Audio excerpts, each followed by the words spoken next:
और वहाँ पर 2 तरह के विचारधारा वाले लोग हैं। एक भारतीय जनता पार्टी की विचारधारा वाले और दूसरे समाजवादी विचारधारा वाले। समाजवादी विचारधारा वाले चाहते हैं कि भूंजा पार्टी से मुक्ति के लिए आरसीपी को हम जनता दल यू में शामिल करवाएं और इसकी कहीं न कहीं कवायद शुरू हो गई है और नेतृत्व के स्तर से अभी सहमति बिंदु नहीं है, लेकिन सहमति बनवाने के लिए जो समाजवादी विचारधारा के लोग हैं वो लगातार सक्रिय हैं और लगातार उनकी सक्रियता ये बताने के लिए काफ़ी है, जैसा कि आप बता रहे हैं कि एंट्री गेट पर आरसीपी का पोस्टर लगा हुआ है। तब जब आप पार्टी के एंट्री गेट पर पोस्टर लगाते हैं जिसकी एंट्री लेनी है, तो इससे स्पष्ट होता है कि नेतृत्व के स्तर से अब सहमति पर मामला पहुंच रहा है। जो भूंजा पार्टी के लोग हैं उनको बेचैनी इस बात का है कि हम जो राजनीति करना चाह रहे थे, हम जो नीतीश कुमार की राजनीति को कहीं ना कहीं एलिमिनेट करना चाह रहे थे, तो नीतीश कुमार जी भी समय रहते समझ गए हैं। नमस्कार, आप देख रहे हैं 4 PM और मैं हूं अभिषेक मिश्रा।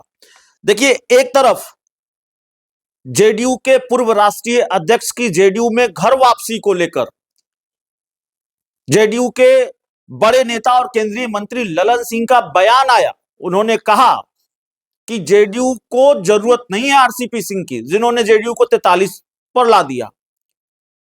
उन्होंने एक तरह से जेडीयू के बड़े नेता ललन सिंह ने एक तरह से आरसीपी सिंह को नो एंट्री का बोर्ड दिखाया, लेकिन एक तरफ ललन सिंह आरसीपी सिंह को नो एंट्री का बोर्ड दिखा रहे हैं, दूसरी तरफ जेडीयू के एंट्री गेट पर आरसीपी सिंह की तस्वीर वाली पोस्टर लगी हुई है। उनके जेडीयू में आने का स्वागत किया जा रहा है इस पोस्टर के जरिए। पोस्टर आपकी स्क्रीन पर है। तो सवाल यह है कि नीतीश कुमार की पार्टी में चल क्या रहा है, और चल कुछ भी रहा हो, आरजेडी खूब मजे ले रही है।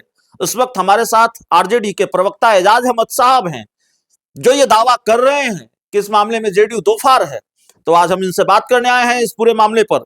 एजाज साहब, आरसीपी सिंह की जेडीयू में घर वापसी को लेकर आपके तमाम तरह के दावे सामने आते रहे। आपने कहा कि भूंजा पार्टी के लोग नहीं चाहते, ये आपका बयान है, मैं नहीं इस्तेमाल कर रहा हूं भूंजा पार्टी का शब्द। आपने कहा कि भूंजा पार्टी के लोग नहीं चाहते आरसीपी सिंह जेडीयू में वापसी करें, लेकिन इस मामले में एक अपडेट है, इसलिए आपसे बात कर रहे हैं। एक तरफ ललन सिंह नो एंट्री का बोर्ड दिखा रहे हैं और दूसरी तरफ अभी कुछ देर पहले हमने देखा कि जेडीयू दफ्तर के एंट्री गेट पर आरसीपी सिंह के स्वागत वाली पोस्टर लगी हुई है।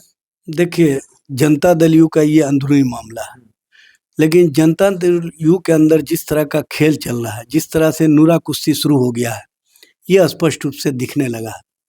और वहाँ पर 2 तरह के विचारधारा वाले लोग हैं। एक भारतीय जनता पार्टी की विचारधारा वाले और दूसरे समाजवादी विचारधारा वाले।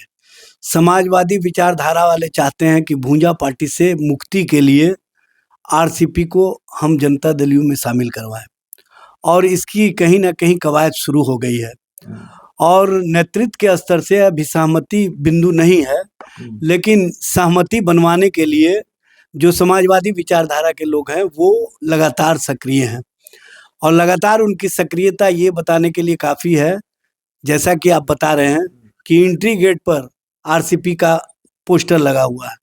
तब जब आप पार्टी के एंट्री गेट पर पोस्टर लगाते हैं जिसकी एंट्री लेनी है, तो इससे स्पष्ट होता है कि नेतृत्व के स्तर से अब सहमति पर मामला पहुंच रहा है। जो भूंजा पार्टी के लोग हैं उनको बेचैनी इस बात का है कि हम जो राजनीति करना चाह रहे थे, हम जो नीतीश कुमार की राजनीति को कहीं ना कहीं एलिमिनेट करना चाह रहे थे, तो नीतीश कुमार जी भी समय रहते समझ गए हैं कि हमारी राजनीति और राजनीतिक कवायद को भारतीय जनता पार्टी के विचारों वाले लोग कहीं ना कहीं कमज़ोर करना चाहते हैं। और इसीलिए आपने देखा होगा उस व्यक्ति के प्रति इधर जनता दल यू में ज़्यादा आकर्षण बढ़ गया है, जिस व्यक्ति के संबंध में 2022 में स्वयं मुख्यमंत्री जी ने कहा था कि हमारी पार्टी को विलीन करना चाहते हैं भारतीय जनता पार्टी में, हमारी पार्टी की विचारधारा को विलीन करना चाहते हैं भारतीय जनता पार्टी में। उस समय राष्ट्रीय अध्यक्ष थे आरसीपी सिंह और किस तरह से वो केंद्र में मंत्री बनकर के खेल खेल रहे थे।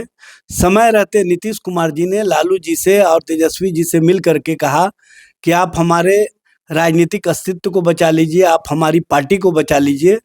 तो उस समय लालू जी ने स्पष्ट रूप से कहा, क्योंकि आप समाजवादी विचारधारा के हैं, आप भारतीय जनता पार्टी के विचारों वाले लोगों के साथ जाना नहीं चाहते हैं, हम आपके साथ खड़े हैं। और उसी के बाद आप देखे होंगे कि नीतीश जी कहीं ना कहीं करवट लिए, और जो करवट लिए उसकी अंगड़ाई और उसकी गूंज प्रधानमंत्री तक सुनाई दी, और उस कंपन से भारतीय जनता पार्टी हिल गई। भारतीय जनता पार्टी ने बहुत सारे खेल भी खेले थे नीतीश जी को अपने कुनबे में रखने के लिए, लेकिन वो खेल सफल नहीं हो पाया। लेकिन अंततः 2024 आते आते उस खेल को, जो सृजन का मामला है, जो कहीं ना कहीं मुजफ्फरपुर शेल्टर होम का मामला है, या जो अन्य घोटाले के मामले हैं, और जो नीतीश जी के इर्द गिर्द वाले लोग हैं, उन तक कहीं ना कहीं जो एजेंसियां हैं उनके हाथ पहुंचने वाली थी, उससे पहले नीतीश जी ने भारतीय जनता पार्टी के साथ अपने आप को जोड़ने का काम नहीं, किया। सवाल यह है कि पावर वार चल रहा है क्या आरसीपी सिंह के बहाने जनता दल यूनाइटेड में? क्योंकि अगर जेडीयू में ललन सिंह जैसे बड़े नेता नो एंट्री का बोर्ड दिखा देते हैं तो कायदे से जेडीयू के एंट्री गेट पर ऐसी तस्वीर हो नहीं सकती, ऐसा पोस्टर हो नहीं सकता जिसका लबोलुआब ये हो कि आरसीपी सिंह अगर जेडीयू में आते हैं तो उनका स्वागत है या उनको आना चाहिए, आरसीपी सिंह और निशांत कुमार को। लेकिन ऐसा पोस्टर है, तो क्या माना जाए, इसको किस चश्मे से हम देखें, आरजेडी किस चश्मे से देखें? देखिए, राष्ट्रीय जनता दल का और राष्ट्रीय जनता दल के नेतृत्व का इस मामले में बहुत ज्यादा कोई मतलब नहीं है, क्योंकि ये जनता दल यू का अंदरूनी मामला है। और जनता दल यू के अंदर जिस तरह से घमासान मचा हुआ है और जिस तरह से विचारों का टकराव है, ये कहीं ना कहीं नेतृत्व पर जो भूंजा पार्टी के लोग कब्जा चाहते हैं और भारतीय जनता पार्टी को बिहार का नेतृत्व देना चाहते हैं, उसकी लड़ाई है। उसी कवायद में ये सब खेल चल रहा है, और इसी कारणों से जो आरसीपी का भूंजा पार्टी के लोग विरोध कर रहे हैं, उसी आरसीपी को जनता दल यू ने अपने एंट्री गेट पर खड़ा करके ये बता दिया है कि एंट्री इनकी किसी भी वक्त नेतृत्व के सहमति के बिंदु के बाद हो सकता है। और नेतृत्व को भी पता है कि अगर भूंजा पार्टी को काबू में रखना है तो इनको अपने साथ हमको लाना होगा। चलिए, तो हमारे साथ एजाज अहमद साहब थे। इस पूरी रिपोर्ट में इतना ही। बहुत बहुत धन्यवाद।